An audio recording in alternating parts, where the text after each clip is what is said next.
Ok, bien. Vamos a empezar invitando al doctor Rivas a que se acerque y se siente acá a la izquierda, que va a ser el lugar central desde el cual dará su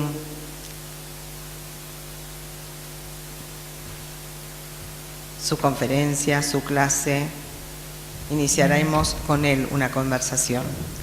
Yo quiero comentarles que yo conocí al doctor Rivas hace unos años, en el año 2009 o 2010, en Montevideo, en un encuentro del grupo que llamamos Red Iberoamericana de Religiones por la Paz. Éramos pocos profesionales y el doctor Ricardo Evia vino a instruirnos, a enriquecer nuestra reflexión y nos hizo un planteo que tenía que ver con la pedagogía de la confianza. A mí en lo personal me impactó a tal punto que cuando regresé de ese encuentro formulé una cantidad de preguntas vinculadas ya no solo con qué pasa con los alumnos, qué pasa con los jóvenes, sino dónde estamos los maestros, dónde estamos los educadores frente a estos jóvenes. Y las anoté y voy a compartir algunas de ellas con ustedes porque creo que esta es la capacidad inspiradora que Ricardo tiene en sus mensajes. Y yo espero que a este listado de preguntas hoy podamos agregar algunas respuestas y muchas preguntas más, porque de preguntarse se trata. Me preguntaba, ¿salen nuestros alumnos con más de lo que tenían cuando llegaron? ¿Logramos que crezcan por sobre lo que ya estaba disponible para ellos? ¿Tienen una mayor capacidad de adornar el ropaje de sus almas de nuevas maneras? ¿Tienen las herramientas para entretejer juntos partes de sí mismos que sentían previamente desconectadas? ¿Caminan por la vida con la sensación de que son sostenidos por nosotros, sus maestros? ¿Se sienten acompañados por nosotros como quien está acompañado por un socio leal? En este mundo de incertidumbre y cambio permanente, ¿les ofrecemos en algún momento un sentido de la estabilidad? ¿Los hemos ayudado a desarrollar un sentido de seguridad y de libertad que les permite explorar el mundo?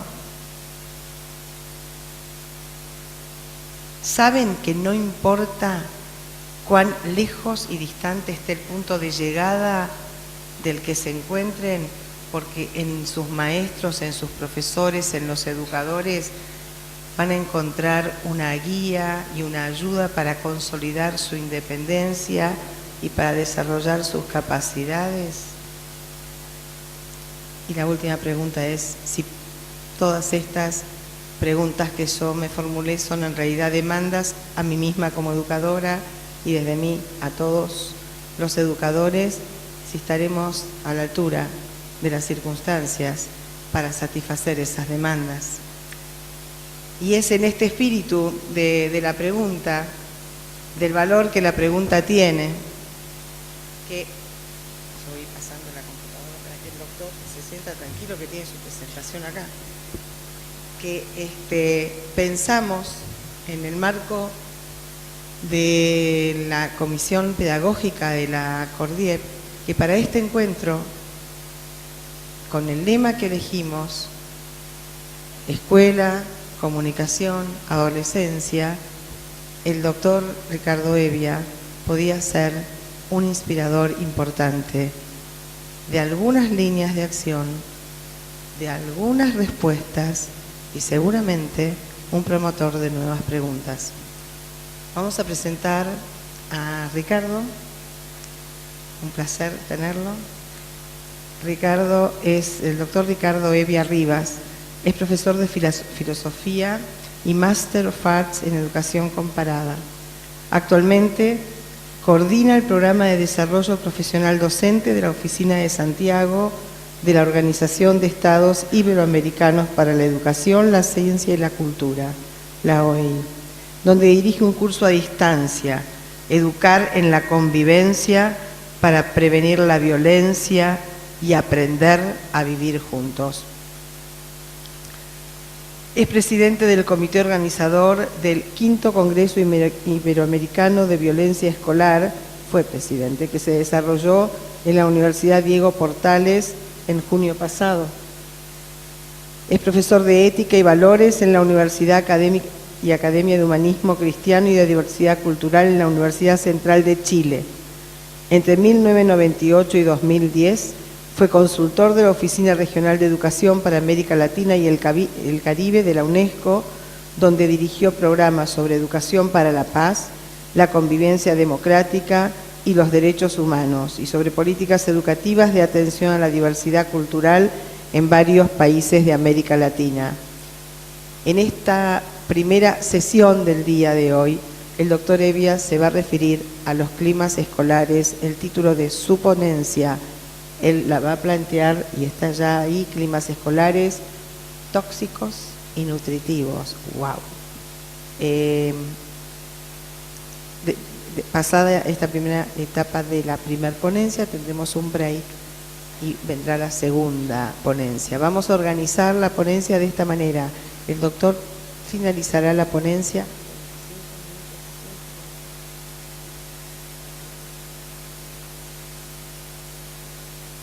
Tomará entre 45 y 50 minutos para desarrollar su ponencia, de modo tal que puedan quedar después unos 10-15 minutos para o más, 10-15 minutos o más, me dice, para preguntas. Entonces los dejo con el doctor Evia.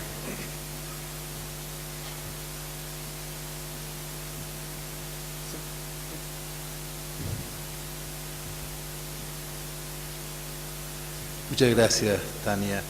Y muchas gracias a Cordiep y a todos ustedes por esta generosa invitación que me hacen para compartir unas reflexiones en esta mañana sanjuanina.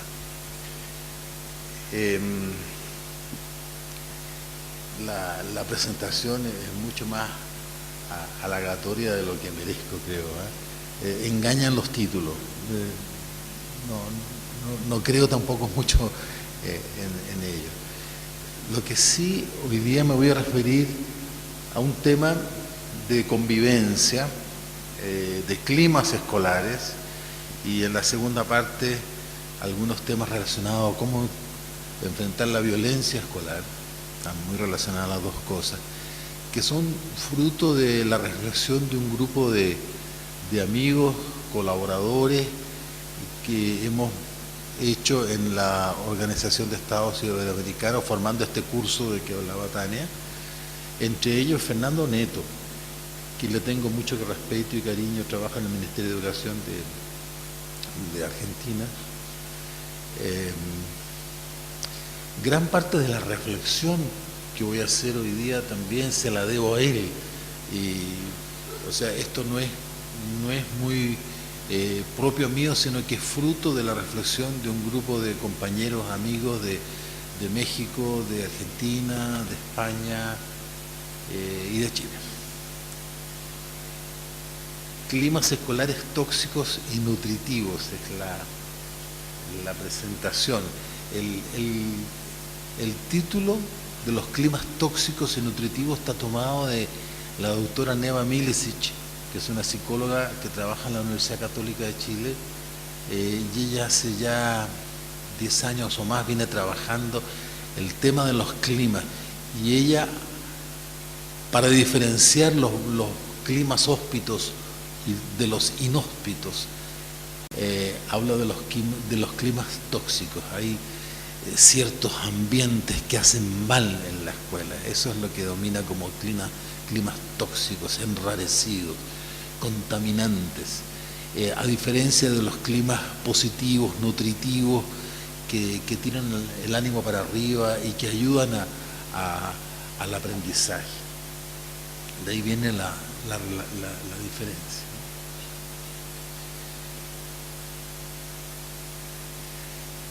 ¿Por qué hablar de clima escolar? El clima, en una situación, en una empresa, en una escuela, describe cómo es sentirse en esa escuela, en ese lugar de trabajo.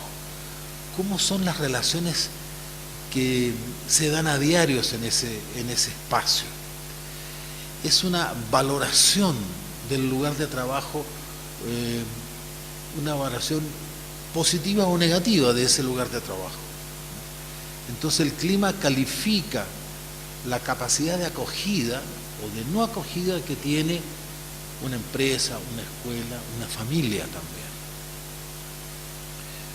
Ya hablamos de climas inhóspitos y los de buena hospitalidad como los extremos de un continuo que se desplaza entre los malos y los buenos climas escolares. Ahí Neva Milicic y Ana María Arón hablan de los climas nutritivos y los climas tóxicos para referirse a aquellos espacios acogedores por una parte y a aquellos espacios contaminados de mala onda, de mala energía. El clima no tiene que ver solo con lo institucionalmente establecido, con lo formalmente establecido. Tiene que ver muchas veces con las relaciones entre las personas. Todo lo que en una institución es lo informal, el pelambre, los comentarios de pasillo, cómo se maneja el poder, las alianzas entre las personas, cómo se le hace en la cama o cómo se le dificulta la vida o cómo se le ayuda a un profesor Nobel, por ejemplo, a integrarse a la comunidad. Entonces el clima expresa eso, explica cómo es sentirse en la institución escolar. Ahora, en los noticiarios, el encargado de anunciar el tiempo, cuando llega el momento de describir el clima del día y lo que va a venir mañana, lo que hace es una descripción, ¿no es cierto? La temperatura del día, el viento, tuvimos viento de 40, 30 kilómetros por hora, el porcentaje de humedad relativa del aire, y luego presenta una panorámica, normalmente fotos satelitales de cómo van avanzando las altas, las bajas presiones, y luego hace un pronóstico de cómo va a estar la situación en la área geográfica mañana y los días sucesivos. Entonces, lo que nos interesa cuando hablamos de clima escolar es ese pronóstico que hacemos de cómo se van a dar las relaciones escolares al interior, las relaciones personales e interpersonales al interior de la escuela. El concepto de clima, la metáfora del clima apunta a anunciarnos, a prever cómo van a ser nuestras relaciones al interior de un espacio dado.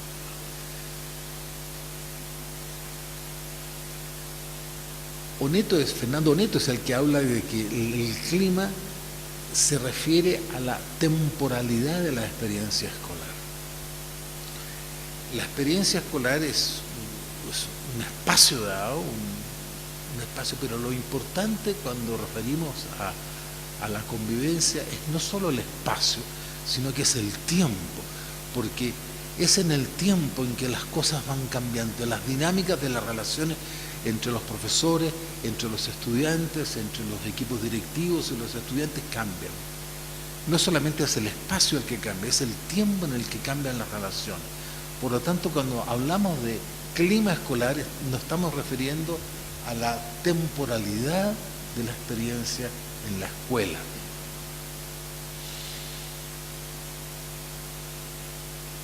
Cuando estamos planteando cómo va a ser el clima de mañana, cuando nos plantean en el noticiario cómo va a ser el clima, de repente pueden venir cambios bruscos. Hay situaciones inesperadas que hacen caer el pronóstico. Estábamos con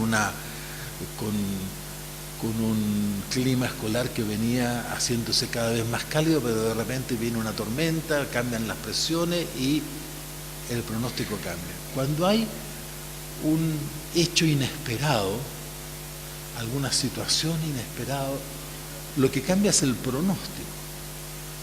Veníamos bien y de repente hubo una convulsión. Algo va a pasar mañana. En la escuela de repente suceden hechos inesperados, suceden acontecimientos que quiebran la continuidad de lo que hemos estado viviendo con anterioridad y por lo tanto hace que las expectativas del futuro en esa convivencia escolar cambien o se vean amenazadas por lo menos. Cuando cambia bruscamente la dirección de la escuela, del director de la escuela, la comunidad escolar se siente como inquieta. ¿Qué va a pasar? No sabemos bien. Cuando hay, cuando se acusa de, qué sé yo, de maltrato infantil, de maltrato a unos estudiantes, no sabemos lo que va a pasar. Cuando se acusa a un profesor de acoso, en fin, suceden ciertas cosas en la escuela que nos son difíciles de pronosticar lo que va a suceder. Viene un cierto aire de incertidumbre. Lo mismo pasa cuando tenemos una crisis económica en la familia, por ejemplo. El padre, que era el principal sustento económico de la familia, de repente queda cesante.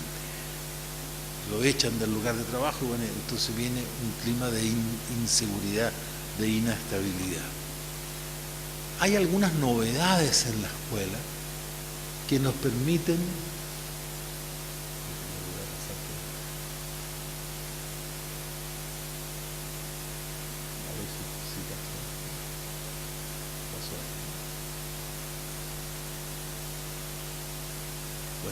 esas son las novedades que impactan de manera particular en los climas escolares.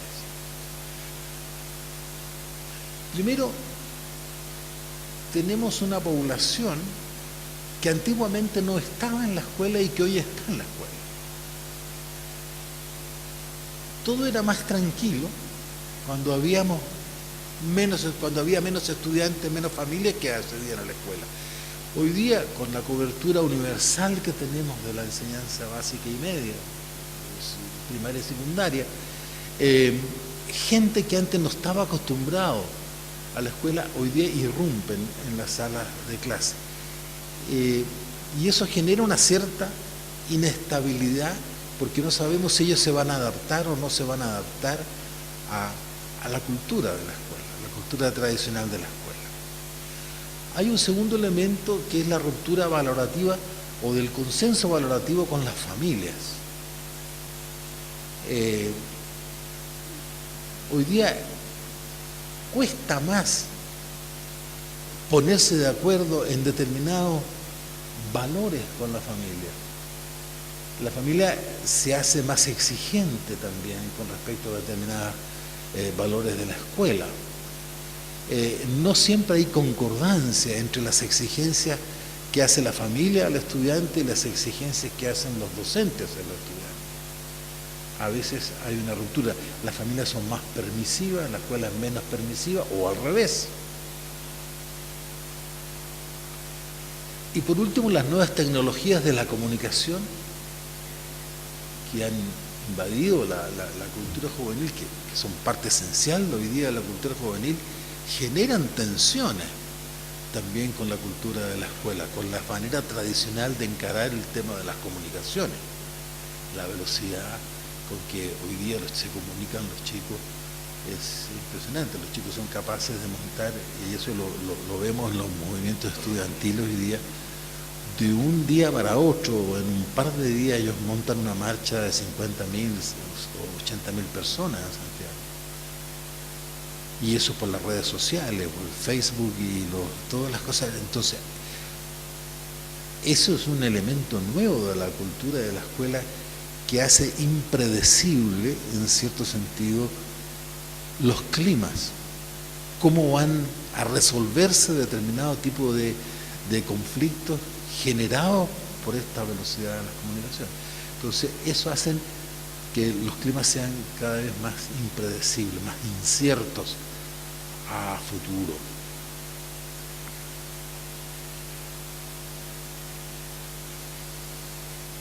Pero veamos cuáles son las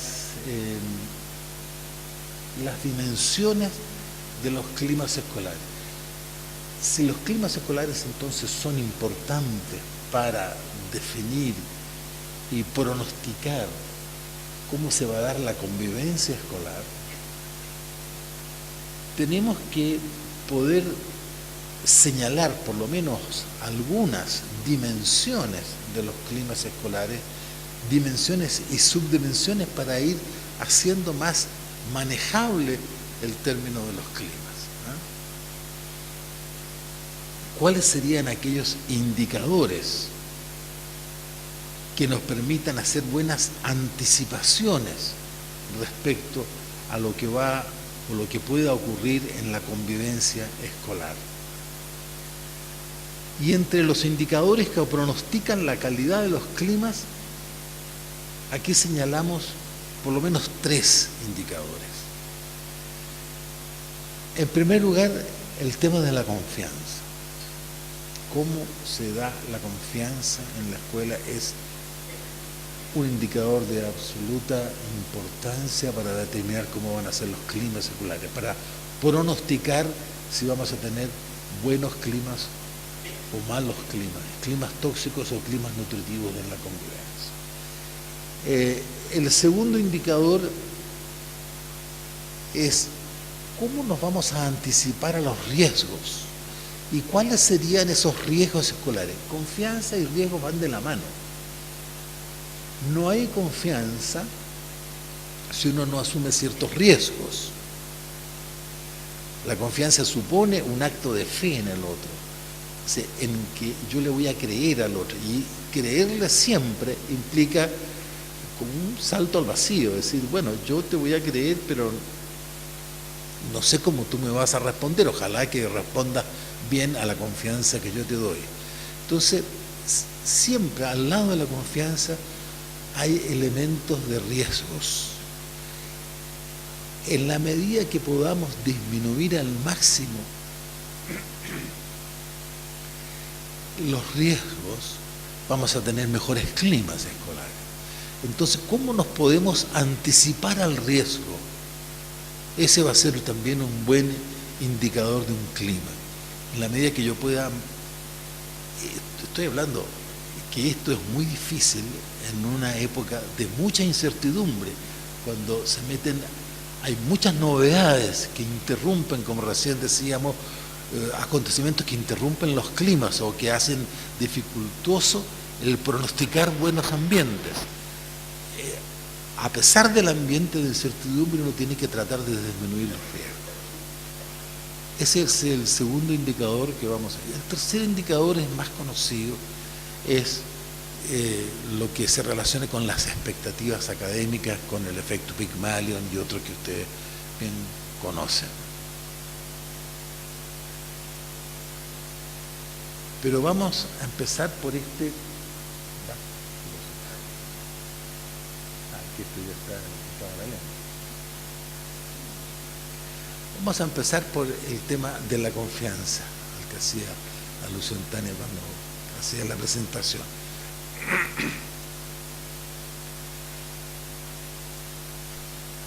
El clima, decíamos recién, que es una experiencia, alude a la temporalización de la experiencia escolar, al tiempo, ¿no es cierto? Y la confianza es una apuesta en el tiempo, es una apuesta a futuro, que se hace hoy día, en el presente, basándose en mi historia, en el pasado, pero sobre todo es una apuesta a que algo va a pasar bien en el futuro. Entonces, la confianza es, por definición, un indicador temporal. Confiar es una manera de reducir la incertidumbre por medio de la aceptación de riesgos.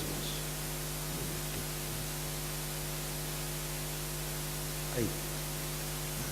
Confiar es una forma de reducir la incertidumbre por medio de aceptar ciertos riesgos. Fíjense, cuando uno se para en la confianza, mira al futuro de una manera tranquila, de una manera abierta, segura. Uno parado en la confianza se vuelve como emprendedor, apuesta, arriesga. Cuando uno está parado en el miedo, que es la emoción contraria a la confianza, uno tiembla, a uno se le cierra el futuro. El miedo paralogiza, la confianza abre, la confianza distiende, la confianza me hace tener fe, esperanza en que vamos a hacer las cosas bien. Cuando uno se para en el miedo, uno queda cogido, uno queda paralizado, en cierto sentido cohibido, muerto. Habitar en el miedo es terriblemente paralizante. Es muy distinto que habitar en la confianza, que la confianza nos hace emprendedores.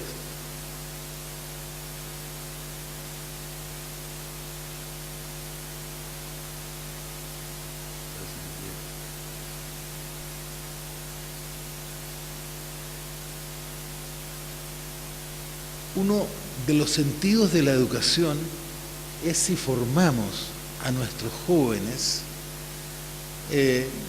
a establecer relaciones sociales y a generar aprendizajes basados en la confianza o basados en el miedo. Yo diría que aquí hay una definición básica de lo que es nuestro sentido pedagógico. En la escuela nosotros aprendemos a relacionarnos sí o sí, pero podemos aprender a relacionarnos con las demás personas en forma mala o en forma buena. Si nos aprendemos a relacionar sobre la base del miedo, estamos desarrollando en nuestros jóvenes inseguridad, temor, ser apocados, inseguros sobre todo.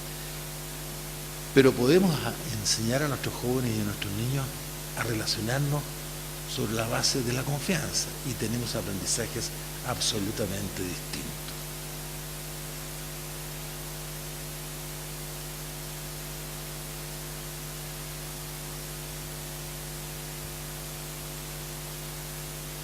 A pesar de que la confianza es un valor bien positivo, no solamente en la escuela, hoy día está de moda hablar de la confianza en la empresa como la emoción o el valor fundamental.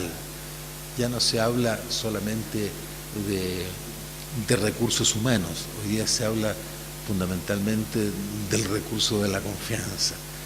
Y fíjense, aquí hay un antecedente en el World Value Survey que se hace en varios países, en los países de la OCDE, comparando Chile con los países de la OCDE. En Chile el 13% de las personas cree que en general se puede confiar en las otras personas.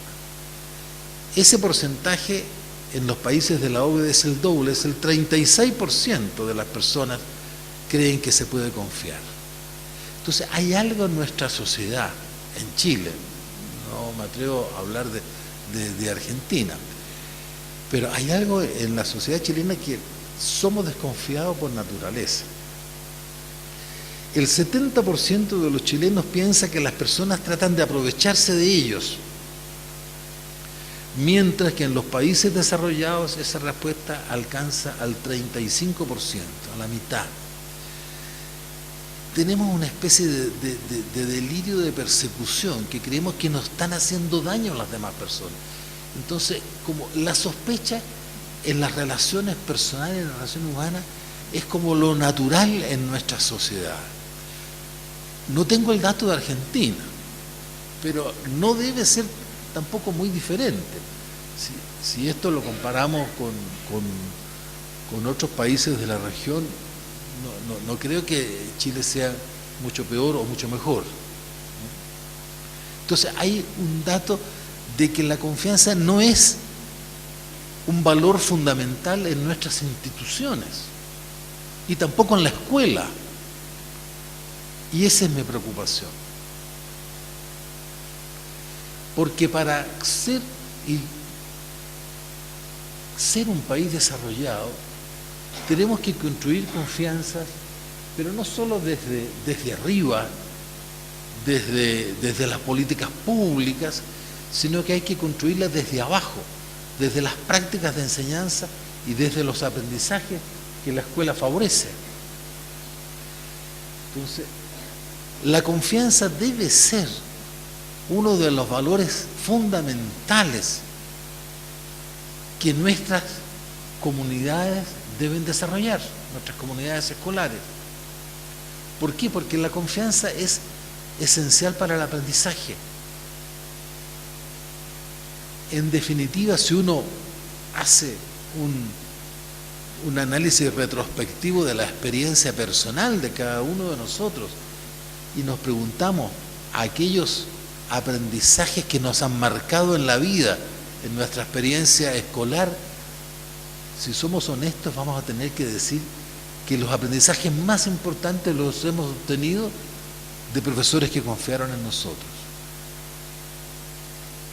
y no del miedo que provocaron algunos profesores cuando nos amenazaron de que si no hacíamos esta cosa nos iban a llevar las penas del infierno, o nos iban a dejar castigados, o nos iban a reprobar para el examen para la temporada, o nos iban a dejar repitiendo de cursos. Esos aprendizajes sobre la base del miedo no duran como los aprendizajes que se forman sobre la base de que alguien creyó en nosotros y nosotros respondemos positivamente a esa confianza. Entonces, la confianza es condición necesaria para el aprendizaje, porque da seguridad al que enseña y al que aprende, genera un clima apto para el diálogo, para resolver problemas y sobre todo para motivar a los jóvenes para seguir aprendiendo.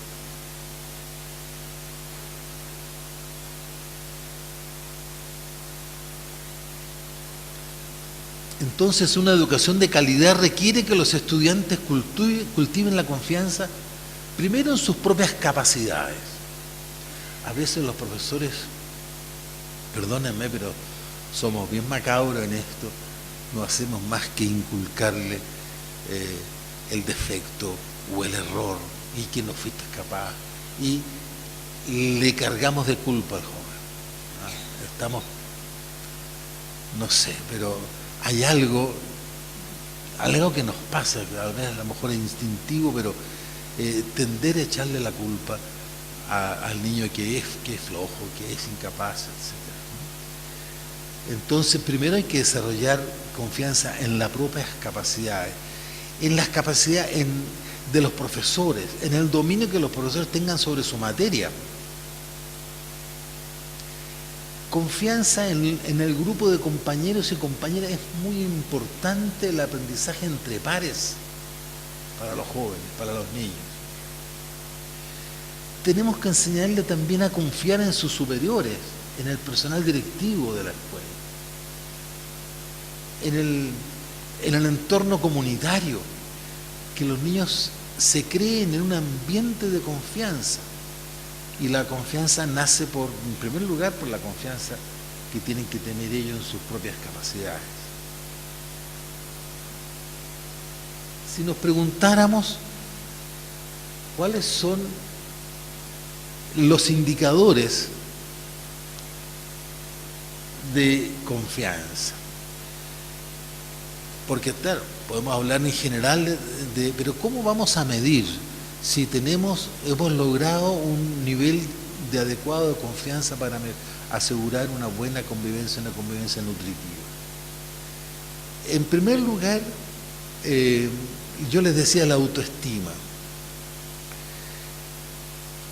Para desarrollar confianza, lo más importante es un sentimiento básico de seguridad personal. Es decir, que uno tenga un mínimo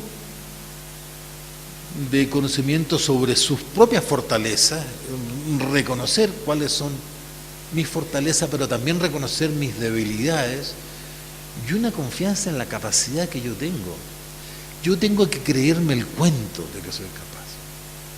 Tengo que creerme el cuento de que puedo aprender, de que no soy una mala persona. Eso es fundamental. Si nosotros hiciéramos encuestas sobre autoestima con nuestros estudiantes, a veces nos podríamos llevar una sorpresa. Porque, ojo con las depresiones. Las depresiones es una enfermedad muy de nuestra época. A veces ni nos damos cuenta de cuántos alumnos sufren estados depresivos. No quiere decir de mucha complejidad, que lleguen de repente a ser como estados psicopáticos, no, pero depresiones ambientales, depresiones por ambientes familiares, por conflictos familiares, depresiones porque el niño no se entiende con sus compañeros, depresiones que son producto del acoso entre estudiantes, del bullying, de la burla. Ojo con esta enfermedad de nuestra época que impide creerse el cuento, impide tener un mínimo de autoestima, que es lo que se requiere para que la comunidad, para que la institución funcione con niveles adecuados de confianza. Un segundo indicador son las competencias sociales básicas, como sinceridad, honestidad, responsabilidad y transparencia, están señaladas.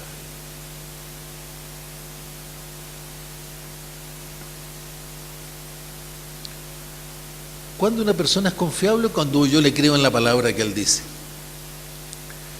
Cuando lo que él dice que va a hacer, lo hace. O sea, hay una coherencia personal entre lo que uno promete y lo que uno cumple, entre lo que uno dice que va a hacer y después lo que uno hace.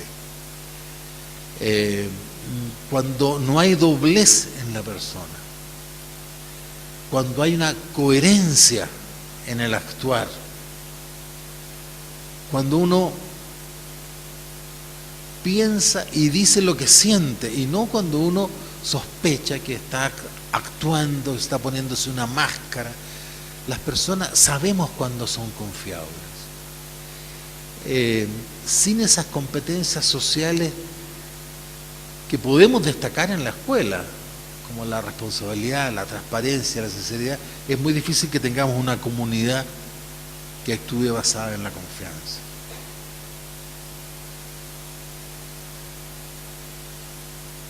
La confianza se desarrolla en la honestidad y en la transparencia, no en la mentira, no en el ocultamiento. Ojo, que el ocultamiento a veces parece ser una actitud bastante conocida en la escuela. Alguien dice, hay un dicho muy tradicional que dicen que en la escuela los profesores hacen como que enseñan y los estudiantes hacen como que aprenden, pero ninguno de los dos ni enseña ni aprende, digamos. Este fenómeno del aparentar es a veces desgraciadamente una realidad en nuestra escuela, ¿no? Ese es el fenómeno del ocultamiento.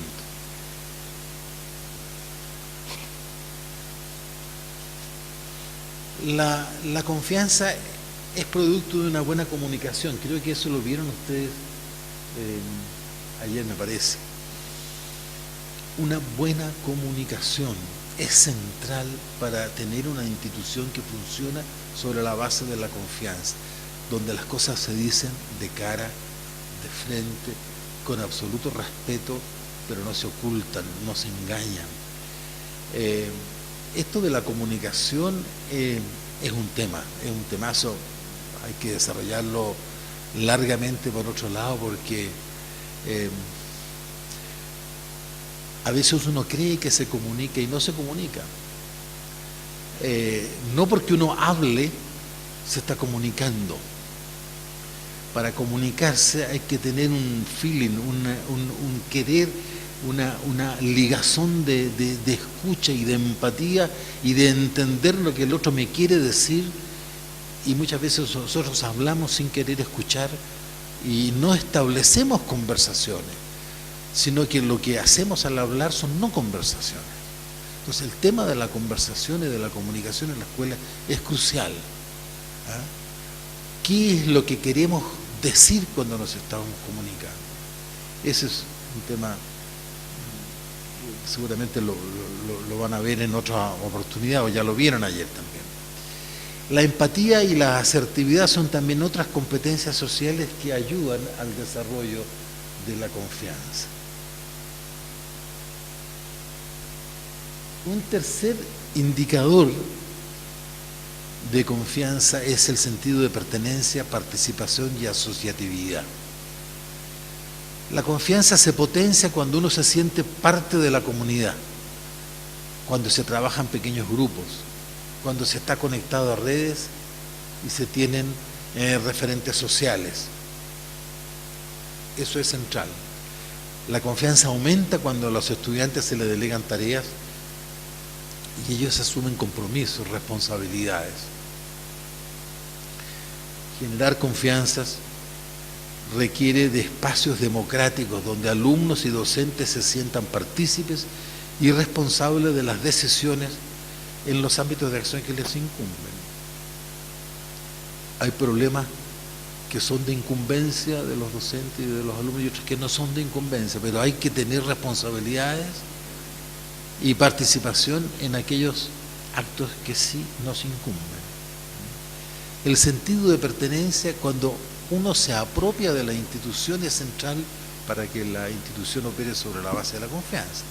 Si uno se siente alejado, si uno se siente no tomado en cuenta, si uno se siente ninguneado por la institución, difícilmente esa institución va a funcionar sobre la base de la confianza.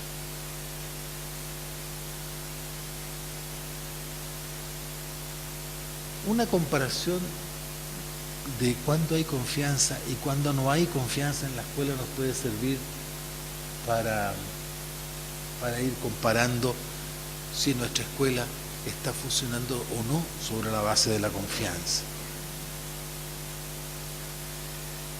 Cuando hay confianza, la escuela funciona sobre, se genera en ella un clima social nutritivo, como decíamos al comienzo. Y cuando la escuela no funciona sobre la base de la confianza, sino sobre la base del miedo, hay un clima social tóxico. Cuando hay confianza se percibe que la institución funciona con justicia. Los alumnos perciben, cuando no hay confianza, que hay una sensación de injusticia. Los jóvenes y los niños son muy sensibles al tema de la injusticia o el tema de la justicia. Ojo con eso. Justicia supone escuchar bien qué es la posición del otro. A veces nosotros solemos rápidamente, sin entender de qué se trata el problema, a veces juzgamos y sancionamos. Y podemos cometer actos de injusticia, sobre todo en lo que es disciplinar.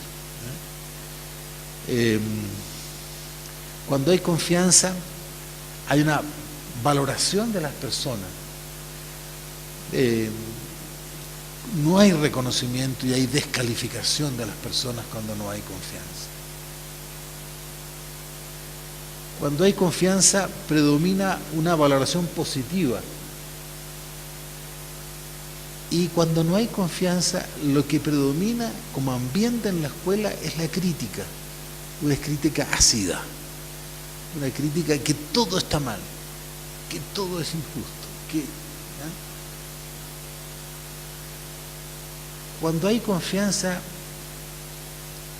hay tolerancia por los errores. Cuando no hay confianza hay una sobrefocalización en los errores. Estamos todos hasta acá, en esto, todo está mal. No, aquí hay un clima atroz, todo se hace mal, todos son malas personas. Ese es el clima tóxico. Hay sobrefocalización en los errores en vez de preocuparnos de las cosas positivas y de hacer valer las cualidades de las personas, los hechos positivos de la escuela. Estamos permanentemente, no, pero esto no se cumplió, esto no se hizo, esto está mal.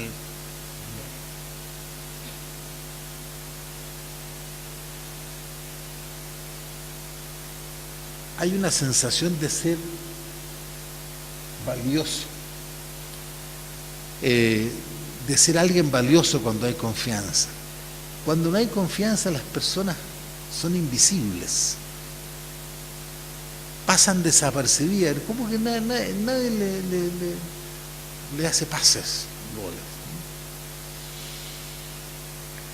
Cuando hay confianza, hay conocimiento de las normas y las consecuencias de su transgresión. Se sabe qué es lo que se puede hacer y no se puede hacer, hay conocimiento de eso. Cuando no hay confianza, hay un desconocimiento de las normas y hay una arbitrariedad en la aplicación de la norma.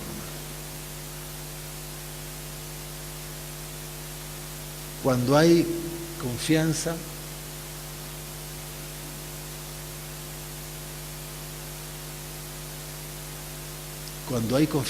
hay sentirse respetado en su dignidad, ya no se hay sentido de pertenencia, conocimiento de las normas, flexibilidad de las normas.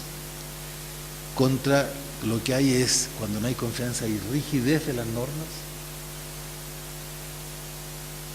Hay un sentirse respaldado en la dignidad de las personas cuando hay confianza. Cuando no hay confianza, uno se siente avasallado, irrespetado. Cuando hay confianza, hay una disponibilidad de la información fluye en la escuela. Y cuando no hay confianza, hay falta de transparencia. La información, los sistemas de información no funcionan bien. Cuando hay confianza, hay un favorecimiento de la creatividad, y cuando no hay, se ponen obstáculos a la creatividad. Cuando hay confianza, hay un abordaje constructivo de los conflictos. No se hace anatema de los conflictos son naturales en la escuela. Hay un abordaje positivo. Cuando no la hay, entonces los conflictos se abordan en forma autoritaria. Y así podemos también seguir cuando hay confianza y cuando hay, qué es lo que pasa con los alumnos, con los docentes. Pero esto es una larga lista, ¿no?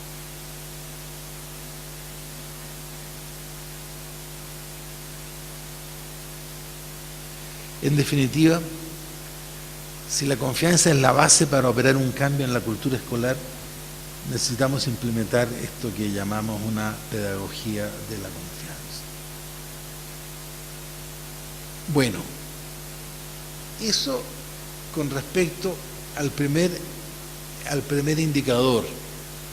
Veíamos que un clima que un buen clima tenía a lo menos 3 indicadores. Podíamos abordarlo a través de 3 indicadores. 1, la confianza. 2, los riesgos. ¿Qué pasa con los riesgos? ¿Cómo podemos anticiparnos a los riesgos de modo de aminorar la incertidumbre que provoca los riesgos a futuro?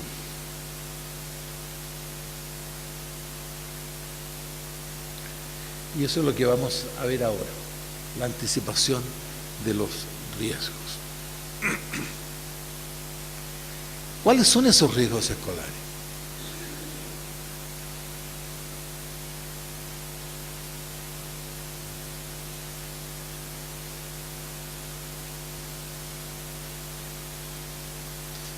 Primero, para que exista confianza se tiene que asumir ciertos riesgos, eso ya lo dije. La confianza es producto del riesgo derivado de la incertidumbre que surge con respecto a las intenciones y acciones de las personas con quienes se interactúa. Ante la incertidumbre siempre existe el riesgo de que se pueda perder o sufrir algún daño. Eso es el tema del riesgo. Para un buen clima escolar es necesario prevenir y anticiparse a los riesgos que la comunidad escolar puede enfrentar. ¿Y cuáles son esos riesgos escolares? En primer lugar, el riesgo de ser descalificados como personas. El reconocimiento a la legitimidad de las personas descansa en la dignidad común que compartimos como seres humanos, y ello implica tratarlos a todos con respeto. El no reconocimiento destruye la autoconfianza de los alumnos, se tensionan las relaciones entre ellos y se debilita la convivencia. Los estudiantes perciben que son desvalorados cuando se les evalúa sobre la base de estereotipos y prejuicios, cuando se les pronostica con anticipación su fracaso, lo cual hace que aumente el riesgo de volver tóxico el clima de convivencia. En definitiva, los alumnos ven que se les descalifica como persona cuando se los descalifica como alumnos. Y una cosa es ser estudiante, puede que le vaya mal en la prueba, puede ser que no haya estudiado, pero no quiere decir que él sea flojo. Él a lo mejor tuvo una actitud, tuvo un problema, pero no es que sea como persona. Mala persona por ser mal estudiante, son dos cosas. Entonces, cuando uno se siente descalificado como estudiante, muchas veces se siente descalificado como persona, y eso hay que evitarlo. Son dos cosas distintas. Entonces, ojo con descalificar al estudiante, pero ojo también con descalificar a los profesores.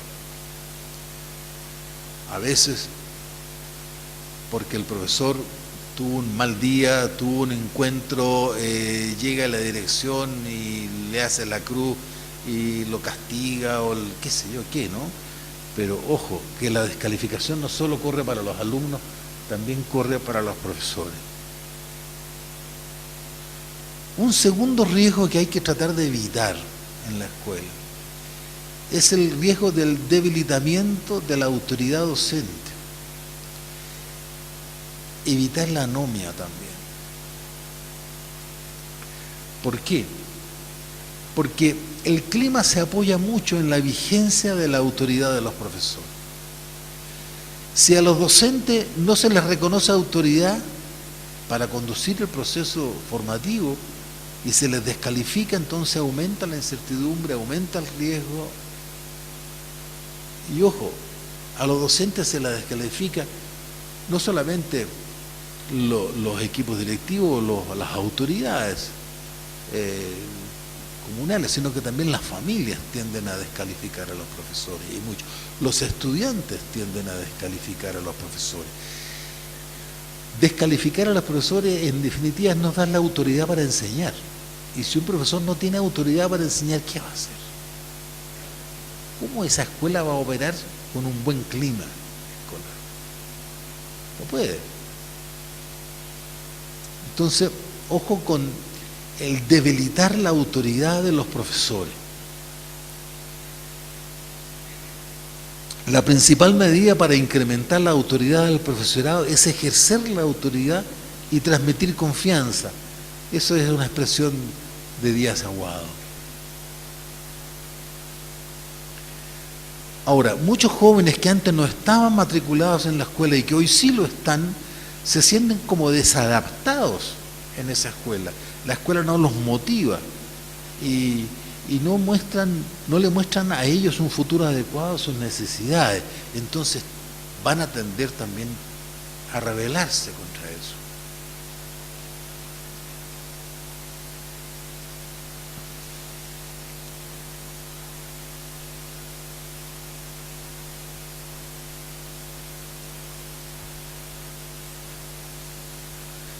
Frente entonces a esta situación, se corre el riesgo de que se rompan los acuerdos de convivencia. Cuando los estudiantes difícilmente se adaptan a la cultura de la escuela, se puede romper los acuerdos tácitos de convivencia escolar. En las instituciones democráticas, las normas se discuten y se negocian. Pero una vez que las normas se acuerdan, lo peor que puede pasar en la escuela es que se le esté permanentemente cuestionando, porque quiere decir que no tenemos normas. Y eso es la anomia. Una vez que las normas se acuerdan y se deciden, hay que cumplirlas. Uno no puede estar permanentemente criticando a la norma, porque eso es la anomia. No tenemos ley, y eso hay que tratar de evitarlo en la escuela. Cuando tenemos un clima de anomia, no hay ninguna posibilidad de tener un clima de confianza. Todo cae bajo la sospecha, porque todo cabe a la interpretación de la autoridad o del poder o del que tiene la manija. Y eso es el caos institucional. Entonces, cuando las normas pierden su carácter prescriptivo y se empiezan a negociar para evitar conflictos, se comienza a vivir una situación de anomia que afecta directamente el clima de convivencia escolar. Entonces, eso también hay que tratar de evitar.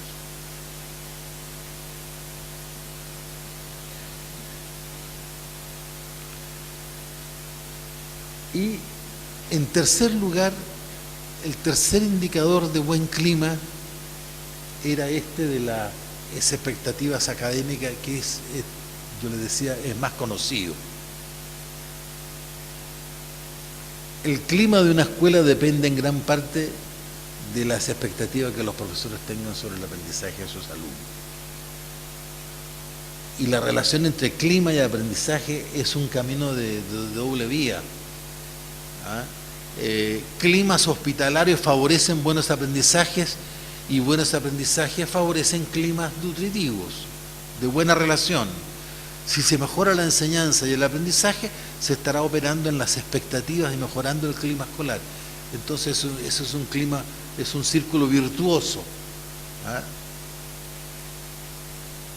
El círculo vicioso es justamente el contrario, generar malas expectativas, no creer que los estudiantes pueden aprender.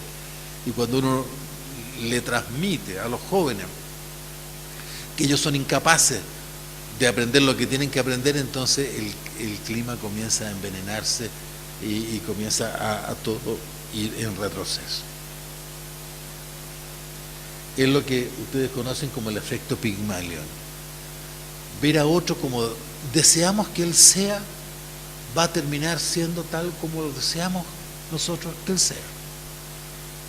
Acuérdense de Pygmalion, este griego que era tan fabuloso escultor, que hizo una estatua maravillosa, que se enamoró de la estatua. Entonces, tanto deseó que la estatua viviera, que vivió. Y esa fue su perdición. Pobre Pygmalion. La historia la pueden encontrar después.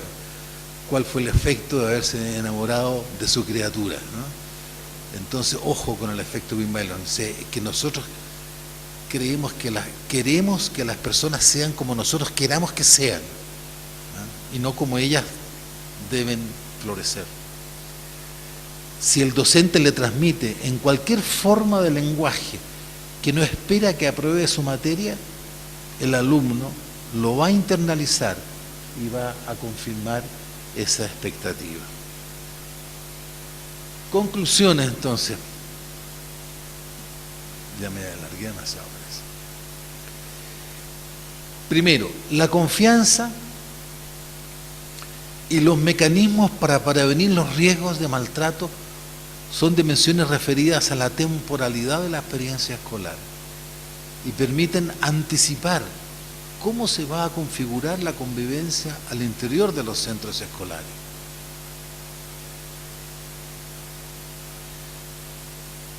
Los indicadores de ambas dimensiones posibilitan prever y adoptar medidas para mejorar los climas de acogida en las escuelas.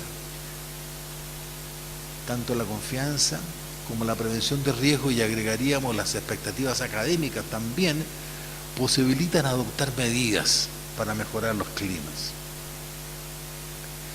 Hay otras dimensiones e indicadores que aluden a la temporalidad de la experiencia escolar y que se pueden explorar. Uno es cómo se dan las conversaciones, algo aludimos de esto.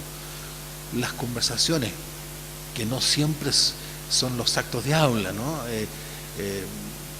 Uno puede hablar sin conversar, y eso es muy peligroso en la escuela. Y lo otro es cómo se introducen las innovaciones en la escuela. Eso es también muy importante, mecanismo de anticipación. ¿Ah? Uno puede ir previendo cómo la escuela cómo va a ser el clima de la escuela en la medida que uno prevenga cómo se van a introducir los cambios en la escuela. Si los cambios se introducen a patadas y muy bruscamente y con autoritarismo severo, o se introducen paulatinamente, con consenso, con mucha articulación y mucho diálogo entre las partes. Eso va a generar buenos climas o malos climas. Me parece que eso es todo. Yo creo que eso sí. Es todo por esta parte. Muchas gracias.